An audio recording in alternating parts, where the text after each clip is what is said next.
నేను నేనైన నేను అనే దివ్య సందేశాన్ని మాతృశ్రీ అనుగ్రహించారు. 1923 సంవత్సరం మార్చి 28వ తేదీన అనసూయాదేవి జన్మించారు. గుంటూరు జిల్లా మన్నవ గ్రామంలో సీతాపతి శర్మ, రంగమ్మ దంపతులకు ఆమె జన్మించారు. తన మేనత్త కుమారుడైన బ్రహ్మాండం నాగేశ్వరరావుని ఆమె వివాహం చేసుకున్నారు. వివాహానంతరం ఆమె జిల్లెళ్లమూడిలో స్థిరపడ్డారు. సామాన్య గృహిణిగా ఆమె జీవనం సాగించారు. అనసూయాదేవి భర్త తన భార్యలో ఒక దివ్యమూర్తిని చూశారు. అయితే ఆమె మాత్రం తన భర్త పాదసేవ చేయడం జీవన పర్యంతం కొనసాగించారు. సాధు ప్రవర్తనతో ఇంటికి వచ్చిన అతిథి అభ్యాగతుల్ని ఎంతో ప్రేమగా ఆదరిస్తూ వారికి భోజనాన్ని వండి ఆప్యాయంగా వడ్డించేవారు. జిల్లెళ్లమూడి ప్రజలకు ఆధ్యాత్మిక విషయాల మీద ఉపదేశాలను ఇచ్చేవారు. ఆమె మధుర వాక్కులు వినడానికి ప్రజలు తండోపతండాలుగా వచ్చేవారు. అనసూయమ్మను అమ్మా అని భక్తిగా పిలుచుకునేవారు. అనసూయమ్మకు బాల్యం నుంచే ఆధ్యాత్మిక విషయాల పట్ల మక్కువ ఎక్కువ. బాల్యంలోనే తన మాతృమూర్తిని ఆమె కోల్పోయారు. ఆమెను నాగమ్మ అనే మహిళ అక్కున చేర్చుకుని పెంచి పెద్ద చేసింది. 1936 మే 5వ తేదీన వివాహం అనంతరం 4 సంవత్సరాల పాటు బాపట్లలో ఉన్నారు. ఆ తర్వాత 1940 నుండి జిల్లెళ్లమూడినే ఆమె తన కార్యక్షేత్రంగా చేసుకున్నారు. సాటి వారిని సమాదరించడం, ఆకలిగొన్న వారికి అన్నం పెట్టడం, ప్రేమ ఆప్యాయతలతో సమాజాన్ని దర్శించడాన్ని మించిన ఆధ్యాత్మిక చింతన లేదని మాతృశ్రీ భావించేవారు.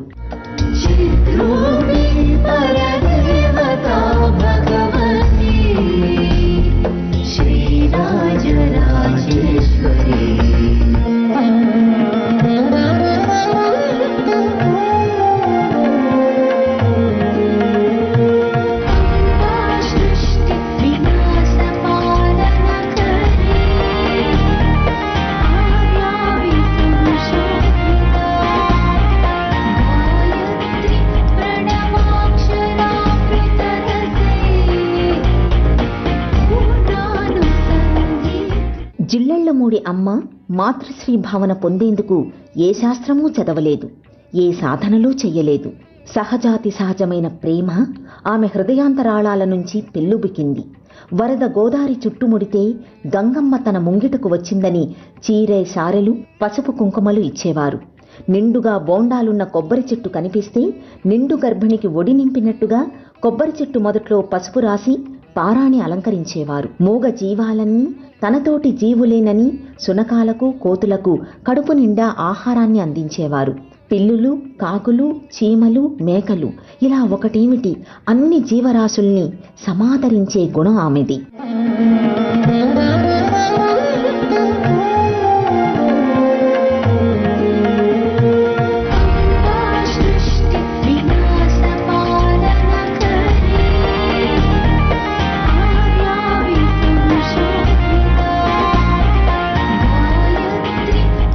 బిడ్డలారా, మీతో నేను, నాతో మీరు, మనది విడదీయలేని బంధం అని మాతృశ్రీ భావించేవారు. సహనమంటే బాధ అనిపించినా భరించడం కాదు సుమా. సహనమంటే అసలు ఏమాత్రం బాధ అనిపించకపోవటం అనేది అమ్మ చెప్పే మాట. అమ్మ సహనానికి ఎన్నో రకాల పరీక్షలు పెట్టారు. ఎన్నో విధాలుగా ఆమె ఓపికను పరిశీలించారు. వారి ఊహలకు అతీతంగా అన్ని పరీక్షల్లో నెగ్గి తానేమిటో నిరూపించుకున్నారు జిల్లెళ్లమూడి అమ్మ. జయహోమాత. అమ్మ జననానికి పూర్వమే అమ్మ నాన్నగారైన సీతాపతి గారికి ఆయన ఒకరోజు చింత చెట్టు కింద కూర్చొని ఉండగా ఒక బాలిక రూపంలో దర్శనమిస్తుంది ఆయన మనోనేత్రానికి.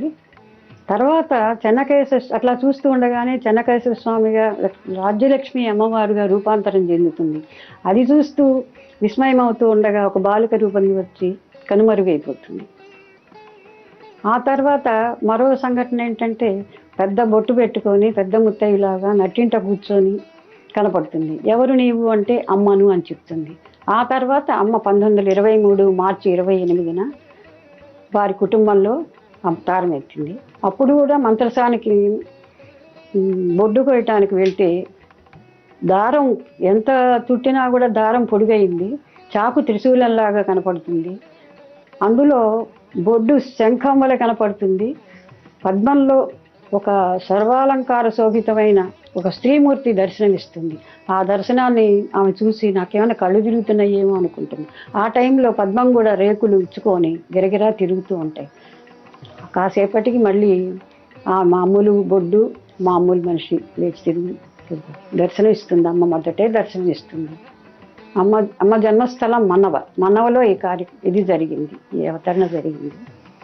తర్వాత నాన్నగారి అమ్మ అత్తగారు రేటూరు. నాన్నగారి కరణీకం కారణంగా జిల్లేళ్లమూడి రావటం జరిగింది. జిల్లేళ్లమూడిలో కాపురం. ఇక్కడ ఇప్పుడున్న నాగేశ్వరాలయం, విఘ్నేశ్వరాలయం, యాగశాల, పాదుకాలయం ఉన్న ప్రాంతాల్లో అమ్మ కాపురం చేసిన స్థలం. ఆమె చేతి చలవతో ఎందరో లబ్ధి పొందారు. దానికి మహిమలని లీలలని పేరు పెట్టడం ఆమెకిష్టం లేదు. అమ్మ తన పినతండ్రి మన్నవ రామబ్రహ్మం గారి కూతురు విద్యాధరికి కాన్పు సమయంలో అండగా నిలబడి ఆమె ప్రాణాల్ని కాపాడారు. యార్లగడ్డ రాఘవయ్య సముద్రంలో కొట్టుకుపోతూ అమ్మా అని ఆర్తిగా కేకేస్తే అమ్మ అదృశ్యంగా చేయి అందించి ఒడ్డుకు ఈడ్చుకొచ్చిన వైనాన్ని ఇప్పటికే చెప్పుకుంటారు. ఎందరికో వివిధ రకాల వ్యాధులు వస్తే వారికి ఆవునేతి గోధుమ హల్వా తానే వండి వడ్డించి వారికి ఉపశమనం కలిగించారు. సుప్రసిద్ధ రచయిత గుడిపాటి వెంకటాచలం తన జీవన చరమాంకంలో రమణాశ్రమంలో ఉన్నారు. అనారోగ్య స్థితిలో ఉన్న చలాన్ని పలకరించి ఆదరించి అమ్మ తన ప్రేమను పంచింది. ఆమె ఆదరణ వల్ల చలం దివ్యానుభూతిని అందుకున్నారు. ఏ శక్తి నిన్ను రక్షిస్తోంది అంటే ఇదిగో ఈ శక్తే నన్ను కాపాడుతోంది అని అమ్మను చూపిస్తూ సులభంగా చెబుతాను అన్నారు చలం. ఇలా అవసరమైన సందర్భాలలో ఆర్తుల్ని ఆదుకుంటూ తన చేయూతను ఆపన్నహస్తంగా అందించే ఆశ్రిత జనని జిల్లెళ్లమూడి అమ్మ.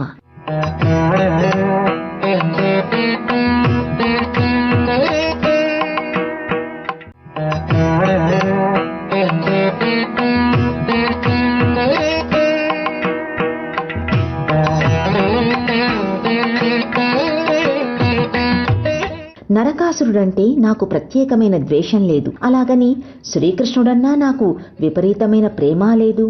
నా దృష్టిలో ఇద్దరూ సమానులే. దేవతలు రాక్షసులు అంతా నా బిడ్డలే అని ఓసారి దీపావళి సందర్భంలో అమ్మ అన్నారు. అమ్మ దార్శనిక దృష్టి నిరుపమానం. 1953వ సంవత్సరంలోనే అమ్మ తన నిర్యాణ అనంతరం తన భౌతిక కాయాన్ని ఎక్కడ నిక్షిప్తం చేయాలో తెలియచేశారు. అక్కడ అప్పుడే భక్తులు గుడి నిర్మాణం కోసం ప్రణాళికలు రూపొందించుకున్నారు. 1985వ సంవత్సరంలో అమ్మ దేహత్యాగం తరువాత పూర్తిస్థాయి మందిరాన్ని నిర్మించారు. ఆ మందిరం పేరు అనసూయేశ్వరాలయం. అమ్మ ఆలయంలో అక్కడ 1987వ సంవత్సరంలో నల్లరాతి విగ్రహాన్ని ప్రతిష్ఠించారు. అమ్మ పుట్టినరోజును పెళ్లి రోజును వర్ధంతిని ఈ సన్నిధిలో ఘనంగా నిర్వహిస్తారు. అమ్మ కుమార్తె పేరు హైమ. ఆమె 1944లో జన్మించారు. 1968వ సంవత్సరంలో ఆమె అనారోగ్యంతో మరణించారు. ఆమె జన్మించగానే ఆమె 25 సంవత్సరాలకు మించి బతకలేదు అని ముందుగానే అమ్మ చెప్పారంటారు. తన కుమార్తె భౌతిక దేహాన్ని విడిచి వెళ్ళినప్పుడు అమ్మ ఎంతో గంభీరంగా ఉన్నారు. ఆమె తన కుమార్తెకు దైవత్వం ఇచ్చి ఖననం చేయించి అక్కడ హైమాలయం పేరిట స్మారక మందిరాన్ని నిర్మింపచేశారు. ఒక ఆడాము వచ్చి, అయ్యా అమ్మనేం చూశాలయ్యా, నీ కొడుకు అక్కడ సాగు బతుకుల్లో ఉండడు, నీ కొడుకుని చూసుకోపోయి అన్నారు. అనేటికి మా నాన్న ఆడకు పోయి బర్ణ భుజానేసుకొని వచ్చి అమ్మెక్కిన పండేశాడు. కింద మంచం మీద కూర్చుంటే కింద పండేసి, అమ్మ ఈయన్ని బతికి నీ దగ్గర వదిలిపెట్టెళ్తా, చచ్చిపోతే తీసుకెళ్తా అని అన్నాడు. అనేటప్పటికి అమ్మ కాసేపు చూసి అమ్మ ఏం చేసింది, నాన్న ఆయన ఒకరోజు చూడండి అని అందరి డాక్టర్ని చూసినా మా దగ్గర ఏ మందులు ఉన్నాయమ్మా అని వచ్చి చేయి పట్టుకున్నాడు. చేయి పట్టుకొని ఆయన ఏం చేశాడు, చేయి పట్టుకున్నాక అరే రే రే రే రే ఎప్పుడో పోయిందమ్మా ప్రాణం, చచ్చిపోయిన వాళ్ళు తీసుకొచ్చాడా అని అన్న తర్వాత కాసేపు అట్ట ఆలోచించిందంట. అమ్మ కూర్చున్నాము లేచి వచ్చి చెవు పట్టుకొని చెవు పెట్టేట నలిపి చెవు మీద వాళ్ళు ఊదిందంట. ఊదేటప్పటికి ఈ డాక్టర్లు ఇద్దరు అనుకున్నారంట, జనాన్ని మోసం చేయటువంటి ఇది కాదు, అందుకదు ఆదివారం వచ్చి ఒక్క పిల్ల ఉండలేదు, అంతా జిలలమూడి అని వస్తున్నారు. అరగంట ఆగిన తర్వాత ఇట చూసాయంట ఒక డాక్టర్. చూస్తే కొంచెం కదిలినట్టుందంట. కదిలినట్టు ఉండేటప్పటికి గబక్కన వచ్చి చేయి పట్టుకున్నాడు. ఎక్కడో కొద్దిగా ఆడినట్టుందంట. ఇందాక మేము చూసాము, వాడికి ప్రాణం లేదు. ఇప్పుడు వాడు కదులుతున్నాడు అంటే నువ్వేం చేసావు అని అంటున్నారంట. నేనేం చేశాను నాన్న, మంచం పైనే కూర్చున్నాగా, నేనేం మంత్రాలు తంత్రాలు ఏం పెట్టలేదుగా నాన్న. అయినా నీ శాతానికి చెవు పట్టుకొని చెవు పెట్టేటని చెవి మీద ఊస్తే పోయిన ప్రాణం తిరిగి వచ్చిద్దా నాన్న అందంట. ఈ మాట మేము మనసులో అనుకున్నామే, బయటికి వెళ్ళలేదే. మనసులో అనుకున్న మాట చెప్పిందంటే వీడు బతుకుతాడు అనుకుంటా ఉండారు. ఇంకొక అరగంట గడిచింది, లేచి కూర్చున్నానంటండి. ఇక ఆ ఏళ్ళ నుంచి అమ్మగిరే నేను ఉంటున్నాను. 1958వ సంవత్సరం ఆగస్టు 15వ తేదీన అమ్మ అన్నపూర్ణాలయాన్ని ప్రారంభించారు. అప్పటి నుంచి ఈ అన్నదాన సత్రంలో నిరంతరం భక్తులకు అన్నప్రసాద వితరణ జరుగుతోంది.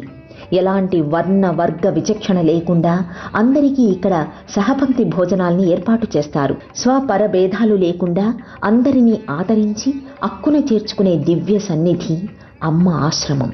అందుకే అందరి ఇల్లుగా అమ్మ ఈ ధామానికి నామకరణం చేశారు. అమ్మ ఆశీస్సులతో 1971 ఆగస్టు 6వ తేదీన మాతృశ్రీ విద్యా పరిషత్ పేరిట సంస్థను ప్రారంభించారు. ఈ పరిషత్ ఆధ్వర్యంలో ఓరియంటల్ కళాశాలను ప్రారంభించారు. అలాగే సంస్కృత పాఠశాలల్ని ఆశ్రమం నిర్వహిస్తోంది. 1978 సంవత్సరంలో మాతృశ్రీ మెడికల్ సెంటర్ ప్రారంభమయ్యింది.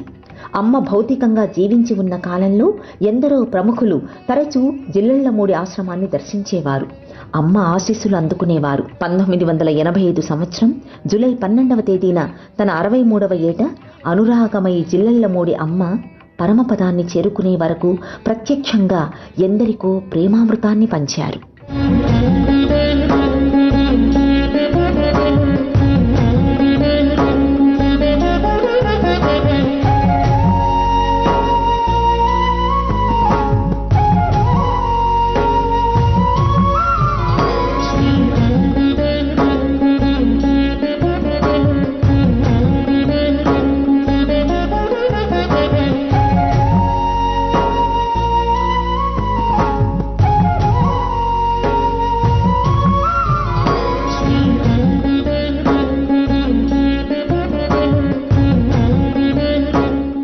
అమ్మ అంటే లాలన, అమ్మ అంటే దీవెన, అమ్మ అంటే పాలన, అమ్మ అంటే అనురాగానికి ఆలంబన, అమ్మంటే అంతులేని శుభకామన.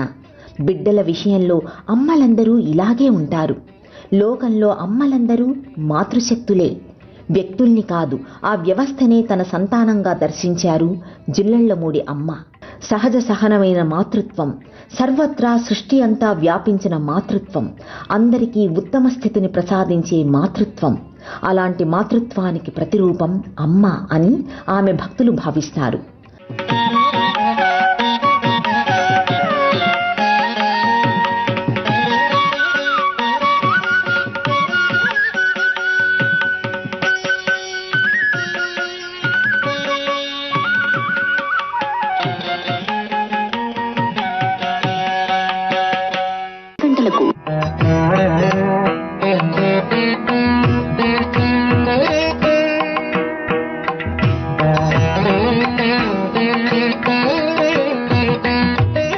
అమ్మ ప్రబోధాలకు విశ్వజననీ పరిషత్ ఆచరణాత్మక రూపాన్ని ఇస్తోంది.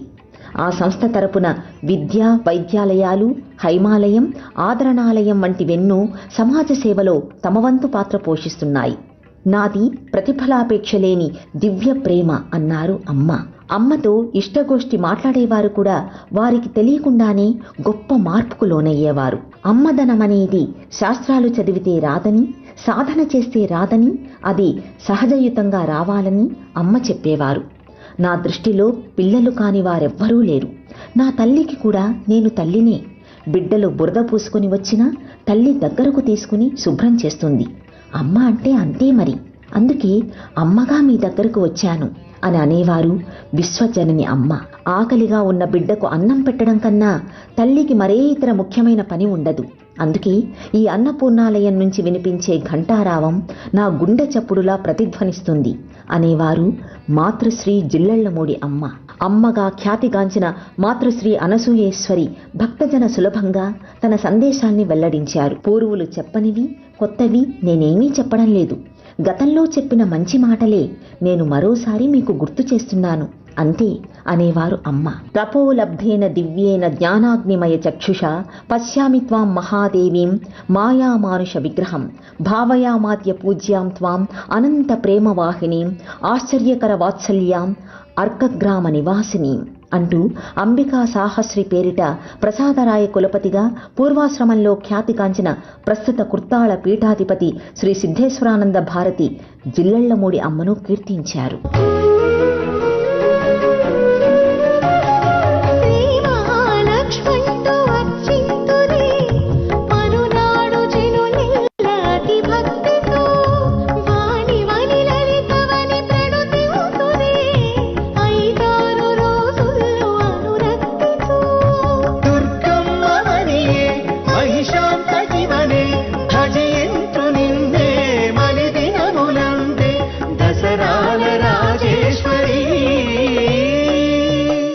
అంబికా సాహస్రి అమ్మ గురించి రాసిన 1000 శ్లోకాల కావ్యం. యథార్థమే నా స్థితి అనేది అమ్మ వాక్కు. స్వశక్తి అన్నది నేనే. సత్యస్వరూపిణి, నిజస్వరూపిణి, శక్తి స్వరూపిణి అమ్మ తానేనని చెప్పారు. మీకు తెలియంది తెలియచేయడానికే నేనొచ్చాను అన్నారు అమ్మ. అందరికీ మంచే జరుగుతుంది, కాకపోతే కాస్త ముందు వెనుక అంతే తేడా అనేవారు. 1000 కులపతులైన నీ వెలుగులోని 1000 వంతైన ఊహసేయ జాలరు తల్లి అని సిద్ధేశ్వరానంద భారతి పేర్కొన్నారు. అమ్మపైన పరిపూర్ణమైన ప్రీతితో చేసే ఏ ఉపాసనలైనా సఫలమైనట్లే. ఆర్తుడు, అర్ధార్థి, జిజ్ఞాసువు, జ్ఞాని ఇలా ఎవరైనా ఎలాగైనా అమ్మను ధ్యానిస్తే వాళ్ళు తప్పక తరిస్తారని విశ్వాసం. ఏది జరిగినా అంతా మన మంచికే అనుకోవడం ఉత్తమం. ఏది చేసినా దైవమే చేస్తోంది అనే భావన మంచిది. అది లాభమైనా, నష్టమైనా, ఇష్టమైనా, కష్టమైనా దైవానికే అర్పణ చేయడం శ్రేయోదాయకం అని సులభ సాధ్యమైన జీవన సందేశాన్ని అనుగ్రహించారు అమ్మ. బిడ్డలారా, నన్ను చూడడానికి మీరు పుణ్యంగా భావిస్తున్నారు, కానీ మిమ్మల్ని చూడటాన్ని నేను పుణ్యంగా భావిస్తున్నాను. కనిపించేదంతా దైవమే అనే భావన ఎవరికైనా ఎల్లప్పుడూ మేలు చేస్తుంది. సందేహ నివృత్తి చేసేదే సందేశం. ఉపదేశం అంటే దైవ సన్నిధికి చేర్చడం. గుర్తు చెప్పేవారే గురువులు. కాలువగా నిండుగా నీరు ప్రవహిస్తున్నా దాహమైతే దిగడానికి రేవు కావాలి. ఆ రేవు జిల్లెళ్లమూడిలో ఉన్న అమ్మ. అమ్మ లోకానికి ఇచ్చిన సందేశం ఏమిటి అని అడిగేవారు ఎంతోమంది. అందుకు నేను మీలాంటి దానినే. ఎవరిని చూసినా నా బిడ్డలాగే అనిపిస్తారు. వారికి కడుపు నిండా అన్నం పెట్టాలనిపిస్తుంది. వారిని ఆప్యాయంగా పలకరించాలనిపిస్తుంది. నేనేమీ ఘనకార్యాలు చేయటం లేదు. నా జీవితంలో ఏ ఒక్క చిన్న అంశమైనా మీకు ఆదర్శంగా అనిపిస్తే స్వీకరించండి. అదే నాకు మీరు ఇచ్చే బహుమానం అంటారు అమ్మ. అమ్మని చూడంగానే నాకు ఒక డీప్ ఇంపాక్ట్ వచ్చింది మనసులో. ఎంత మటుకు వచ్చిందంటే అది ఆ తర్వాత నాకు ప్రైవసీ లేదనిపించేది. అమ్మ ఉన్నదనిపించేది. నాకు నా ప్రైవసీ లేదనిపించేది. అలా ఉండేది. నెక్స్ట్ స్టేజ్ ఏంటంటే, నేను జిల్లెళ్లమూడి నుంచి వెళ్తుంటే ఒక బ్రైట్ ఆరా చుట్టూ అంతా వెలుగు అంతా ఆక్యుపై చేసి, హొరైజన్ అంతా ఆక్యుపై చేసి అలా నా ఎమ్మట ఉన్నట్టు ఉండేది. ఏ పొన్నూరు వరకు, గుంటూరు వరకు అది నా ఎమ్మట వస్తున్నట్టు ఉండేది. అట్లా అనిపించేది నాకు. బట్ ఆ లైట్ నేను చూడగలిగేవాడిని. అమ్మని అప్పుడు అనిపించింది నాకు, అమ్మని చూడంగానే లైట్ నాకు కనపడింది, చూశానండి.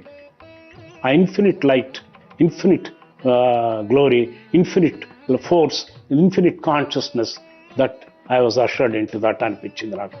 అందులోకి అమ్మ నన్ను ప్రవేశపెట్టిందని అప్పటికన్నా తర్వాత పోను చూస్తుంటే తెలుస్తూ ఉంది. అది అట్లా అనిపించింది. ఆ తర్వాత ఏమైందంటే, అమ్మ నువ్వు తరచూ వస్తుండు నాన్న అంది.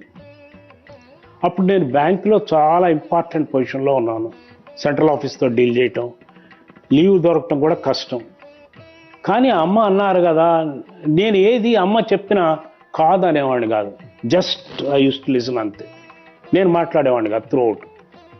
విని యువతల రూమ్లోకి వచ్చి నేను అనుకున్నాను, నాకు ఎట్లా పాసిబుల్ లీవ్స్ ఎట్లా వస్తే రావడం. కానీ it so happened every 2 months every month వచ్చేవాడిని అమ్మ దగ్గర రావటం జరిగేది. అక్కడ నుంచి నాకు ఒక మిస్టిక్ డిమెన్షన్ ఓపెన్ అయింది లైఫ్లో. నేను I was a rational, objective, clinically rational human being. I leave nothing to chance. I don't believe some other factor other than human competence and human intelligence and capability and efficiency. కానీ నాకు ఆ mystic dimension నా లైఫ్లో touch అయింది.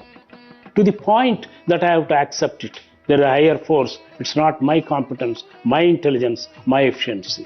Because throughout I had an excellent track record in all respects. Outstanding record break performance అవన్నీ. So అన్ని చోట్ల కూడా. కానీ నాకు ఆ అమ్మను చూసిన తర్వాత ఏమనిపిస్తుంది, it's not mine, some other force he's done it అన్న ఆ ఫీలింగ్ వచ్చింది. అది వచ్చే వరకు అమ్మ she drilled it in to my head. That's very important. ఆ చేంజ్ ఇలా తరచూ వస్తుండడం నేను రావటం కుదరలేదు అనుకున్నాను, కానీ రావాల్సి వచ్చేది. వీకెండ్ ఉండి సండే నైట్ బస్సులో వెళ్ళిపోయి స్టేట్ బ్యాంక్లో సీట్లో కూర్చునేవాడిని మార్నింగ్ వర్క్కి. అలా వచ్చేవాడిని. ఆమె ఏదైనా ఆచరణలో చూపించింది, అనుభవించిందే చెప్పారు. తాను మనకు ప్రేమగా, ఆదరణగా, ఆప్యాయంగా అన్నాన్ని పెట్టారు. మాతృయజ్ఞంగా అందరికీ ప్రేమాస్పద భావాన్ని పంచారు. అనురాగ పారిజాతాల్ని విరబోయించారు. మానవతా పరిమళాల్ని గుబాళింపచేశారు. సర్వే సర్వత్రా అనంతంగా, అమేయంగా తన భావ సౌరభాల్ని ఆచంద్ర తారార్కం వెల్లి విరిసేలా అమ్మ తన బిడ్డల్ని అనుగ్రహించారు.